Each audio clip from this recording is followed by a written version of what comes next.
श्री स्वामी समर्थ स्वामी आहेत या चॅनलवर आपले स्वागत आहे। भाग्य उजळण्यासाठी मकर संक्रांतीच्या दिवशी हे एक वस्तू खरेदी करून घरी आणा। मकर संक्रांती हा दिवस अत्यंत महत्त्वाचा असतो, शुभ दिवस आहे आणि अशा शुभ दिवशी आपल्याला काही छोट्या वस्तूंची खरेदी केली तर त्या वस्तूंचा आपल्याला खूप लाभ होतो। आपल्या आयुष्यातल्या दुःख, अडचणी, संकट हे जाण्यासाठी ज्यासाठी आपण नेहमी प्रयत्न करत असतो की घरावर माझ्यावर कधीही दुःख, संकट येऊ देऊ नको, ती माझ्या घरामध्ये फक्त सुख असलं पाहिजे, आनंद असले पाहिजे। मग यासाठीच आपल्याला काही शुभ दिवशी काही गोष्टीही नाही खूप महत्त्वाचं ठरतं। म्हणून मकर संक्रांतीच्या दिवशी तुम्हाला एक अत्यंत सोपी वस्तू घ्यायची आहे। आता बघा, सोप्या शब्दामध्ये सांगायचं झालं म्हणजे सूर्य जेव्हा एका राशीतून दुसऱ्या राशीमध्ये प्रवेश करतो त्याला संक्रांती असे म्हणतात। मकर संक्रांतीच्या दिवशी सूर्य जो आहे तो मकर राशीमध्ये प्रवेश करत असतो। या शुभ दिवशी आपल्याला काय करायचं आहे ही सगळी माहिती या व्हिडिओतून आपल्याला मिळणार आहे। व्हिडिओ कुठेही स्किप करू नका। तुम्हाला अंघोळीच्या पाण्यामध्ये पांढरे तीळ टाकून अंघोळ करायचे आहे। त्यानंतर तुम्हाला या मकर संक्रांतीला पिवळ्या रंगाचे वस्त्र घालायचे नाही, ही सर्वात महत्त्वाची गोष्ट। सूर्याला अर्घ्य द्यायचा आहे। तांब्याच्या तांब्यामध्ये पाणी घेऊन तुम्हाला त्यामध्ये पांढरे तीळ टाकायचे आहे, हळदी कुंकू टाकायचं आहे व सूर्याला अर्घ्य द्यायचा आहे। यानंतर बघा, एकमेकांना तिळगुळ द्यायचा आहे, दान करायचं आहे। दान सगळ्यात महत्त्वाचं आहे। संक्रांतीच्या दिवशी दान केल्यामुळे बघा सूर्य देवता भरभरून आशीर्वाद देतात आणि पितृदोष जाण्यासाठी संक्रांतीच्या दिवशी दान केलेच पाहिजे। गरजूंना दान करा। तुम्ही यथाशक्ती अन्नदान, वस्त्रदान, रक्तदान काहीही करू शकता।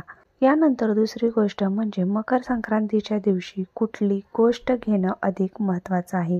तर सगळ्यात पहिले म्हणजे मकर संक्रांतीला झाडू घेणं हे अत्यंत फायदेशीर ठरलं जातं।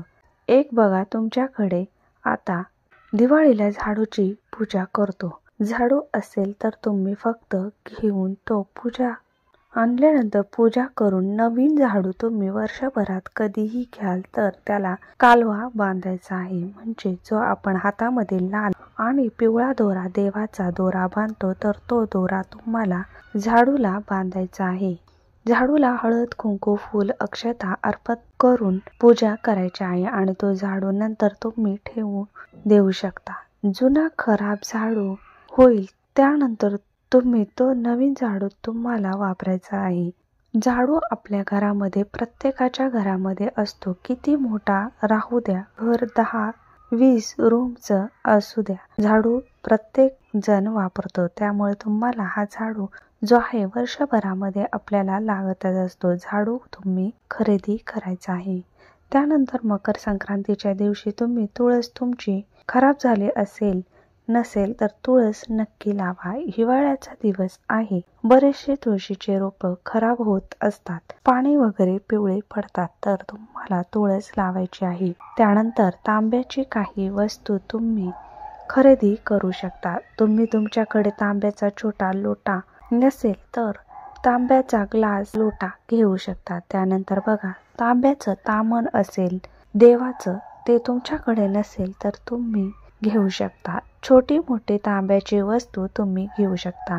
यानंतर सवाष्ण स्त्रीचे दागिने आहे तर ते पण खरेदी करू शकता।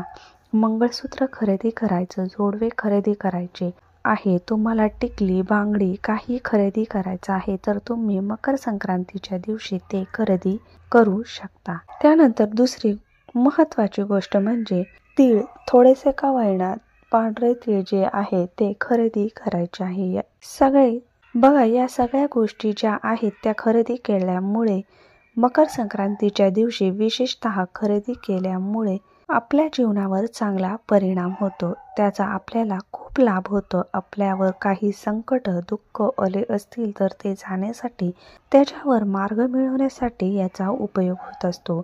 घरातल्या सगळ्यांची प्रगती होते, घरामध्ये सुख नांदते, आनंद भरभराट येते, तर हे त्यामागचं कारण आहे। अगदी छोट्या छोट्या गोष्टी सांगितल्या आहे, फार काही खर्च करणाऱ्या या गोष्टी अजिबात नाही, त्यामुळे तुम्ही नक्की खरेदी करा. आता हे तर मी तुम्हाला सांगितलं की काय खरेदी करायचं, काय केलं गेलं पाहिजे याविषयी. याशिवाय मकर संक्रांतीला काय करू नये हे पण तितकंच महत्वाचं आहे. कुठल्या गोष्टीची काळजी घ्यायची, कुठल्या चुका नाही झाल्या पाहिजेत, तर हे मी सांगणार आहे.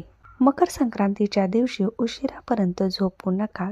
या दिवशी केस कापणे, केस धुणे या गोष्टी टाळल्या पाहिजे. दात घासू नये असं म्हटलं जातं, तर त्या दिवशी तुम्ही कडुलिंबाच्या काढ्याने माउथ वॉश किंवा माउथ फ्रेशरने तोंड धुवू शकता किंवा दात घासू शकता. फक्त दातांना ब्रश करणे असं म्हटलं जातं. पूर्वीच्या काळी सुद्धा मकर संक्रांतीच्या दिवशी कडुलिंबाच्या काडीने दात घासले जायचे. त्यानंतर या दिवशी कोणाचा अपमान करणं, शिवीगाळी करणं, भांडणं करणं या गोष्टी कटाक्षाने टाळल्या पाहिजे आणि नेहमीच हा नियम पाळला गेला पाहिजे. या शुभ दिवशी पाळलाच पाहिजे असं नाही.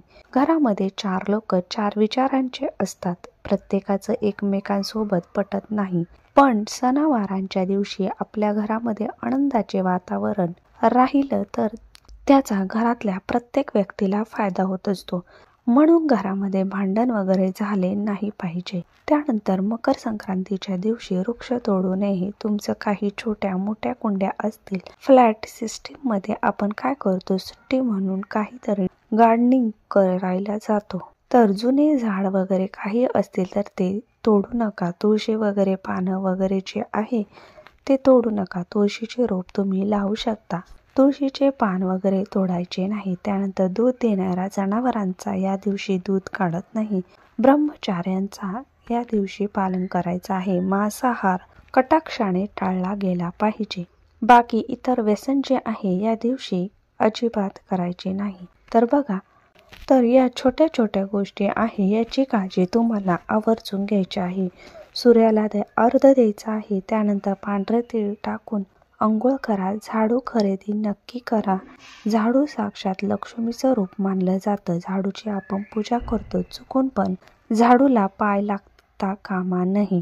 झाडू हा खरंच खूप महत्वाचा असतो. आपल्या घरातील अलक्ष्मी तो बाहेर काढत असतो आणि घरामध्ये स्वच्छता ठेवण्याचं काम करतो. जिथे स्वच्छता असते तिथेच माता लक्ष्मी वास करते. म्हणून या दिवशी झाडू खरेदी करायचा आहे.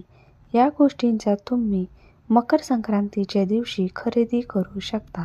तुम्हाला व तुमच्या परिवाराला मकर संक्रांतीच्या हार्दिक शुभेच्छा.